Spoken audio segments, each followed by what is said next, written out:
And here's the thing: it's like we can absolutely start making laws to limit this speech, but to at what extent are we just going to be like, hey, people, get over it? Welcome to The Forum. My name is Tina Turner and I'm your host. This is a show where college students come on to discuss issues that are important to them. Tonight we discuss free speech. Let's start with you. I believe that there should be a certain amount of reverence that people have towards what they say, but I don't believe that anybody should feel shame for what they say. I believe that free speech is integral in our country, and if it's hate speech or anything of the sort, obviously that's morally wrong, but you're gonna have to deal with it. I feel like some things are better left unsaid, but since we don't really necessarily have that control over it, some people, if you are going to choose to say something, you're gonna have to be prepared for the consequences. I think that free speech is the most important right that we have as Americans or as even humans, and that we need to expand our rights into the digital age. Simply put, you just simply cannot stop somebody from saying what they want to say. It's free speech. You cannot stop anybody from saying anything. And I believe that free speech is the backbone of our country. If we were to lose that, we would lose way more rights, just like other countries have in the past. So I'm going to start with you over here. So do you feel that everything is on the line, like you can say anything you have to say? Okay. You cannot stop a person from saying words out of their mouth. They're going to say it. Now, that does not mean it's right. That does not mean it should be said at all, and there will be consequences for it, but you cannot stop a person from saying what they want to say. So that means anything, like anything. They have words in their brain, it's going to come out of their mouth if they want to say it. Okay.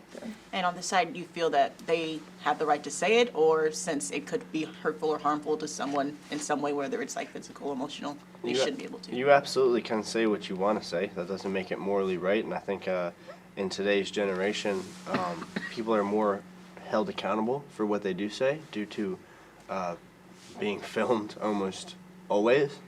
So, say whatever you want. Just be prepared to back it up.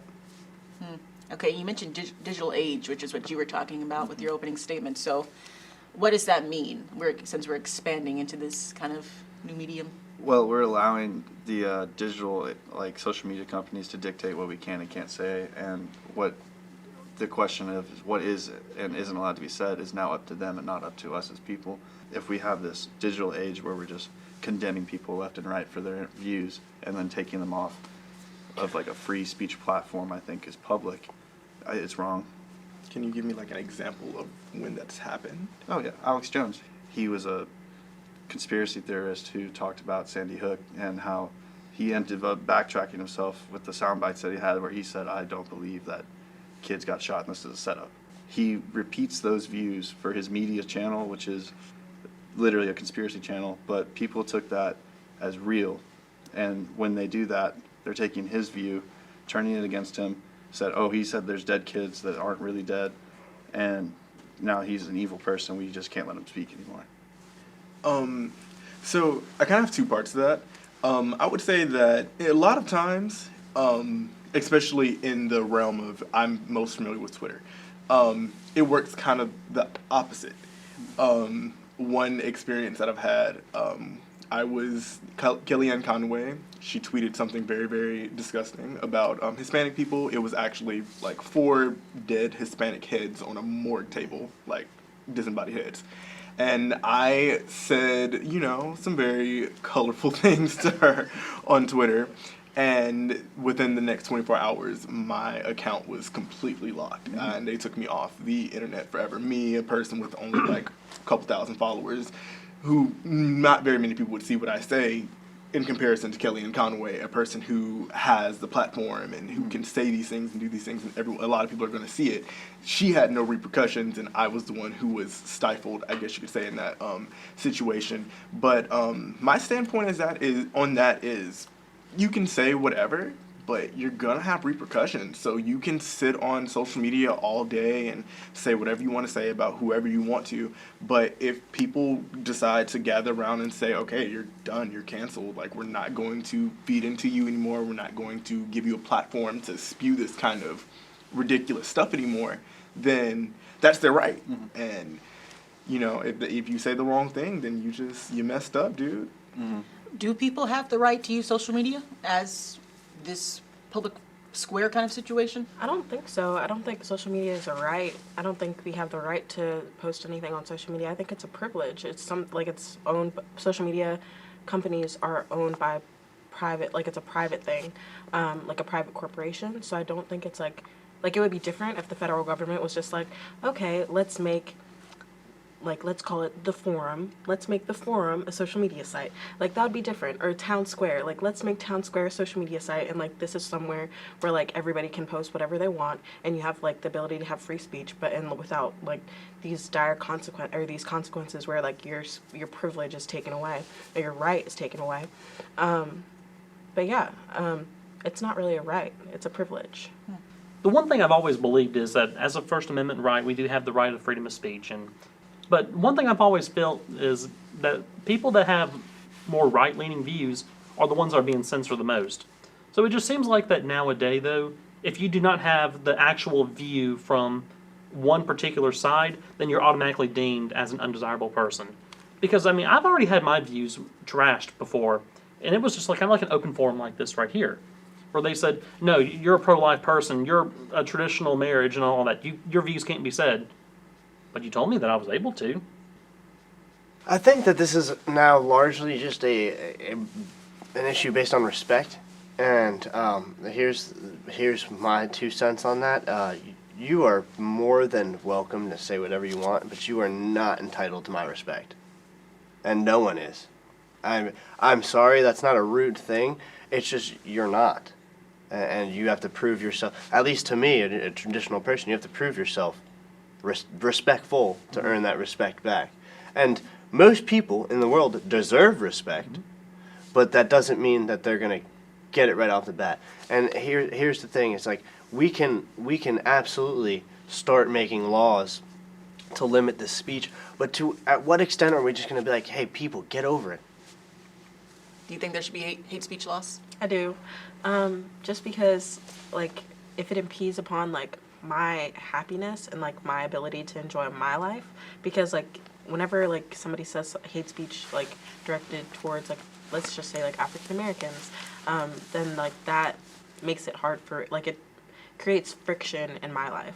I feel like legislation can, like, there's power within legislation to make sure that, like, that doesn't happen. But I understand, like, that's a slippery slope. But, like, I just think there should be consequences for hate speech, because, like, there's no reason that we can't just say what we need to say without being disrespectful.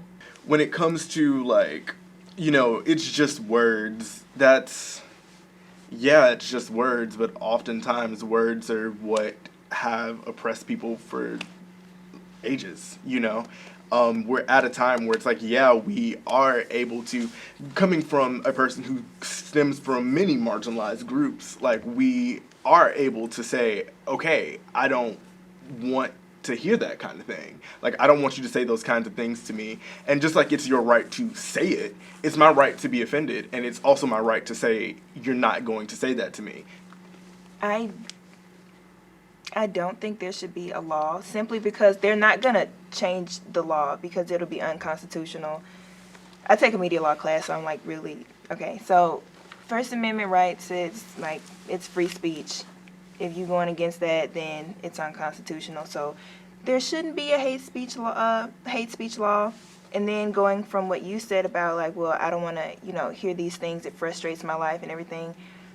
The way I grew up is, look, this is your life. What people say, it can get to you, but then that is ultimately up to you to say, I don't care what you say about me. I'm me. I'm going to live with me. I'm going to be with me. So, but there is also a way to speak to people. So going based off what you said, like, people have to earn your respect. I feel like that all begins with you. Are you a person that nobody comes out the womb being disrespectful? Babies are not taught to be disrespectful. You know what I mean? Okay, Davis, do you think there should be hate speech laws? Absolutely not. Reason why I say that is because I'm going to go and say it. I'm 5'7", so I know I'm short, and I can stand to lose a few pounds. So if you were to say like, "Hey, look at that cracker, short midget, fat guy over there," well, I mean, obviously I'd be offended from that. And then I can say, well, that's hate speech because I'm a short person, and I will admit though I'm not the tall guy. That's just the thing, though. At that point, then anything can be deemed as hate speech, and we would all be in trouble for something. I want to hear what everybody gained from this conversation, if they gained any insight from this conversation. I've learned that we all have different views when it comes to freedom of speech, and I think we all have great ideas of what speech is, and it's a great thing that we can keep on talking about, and hopefully we'll grow more onto this. Like, the reason we're here, or the only reason we're here and able to talk about this, is because we have free speech. And I think that if people would just take a second to step back and, and realize that these statements only have power if you give them power, I think everybody would benefit. But I still hold true to my same beliefs. I think the only perspective I've gained from this is that people get annoyed. I've learned that like there's a lot of responsibility to be taken by the person receiving the communication, just as much responsibility as the person who's giving the communicative message. So I've learned that like there's a lot of responsibility on both ends of the communicative spectrum, that like not all the responsibility is from the speaker, like some of the responsibility is for the person receiving the message.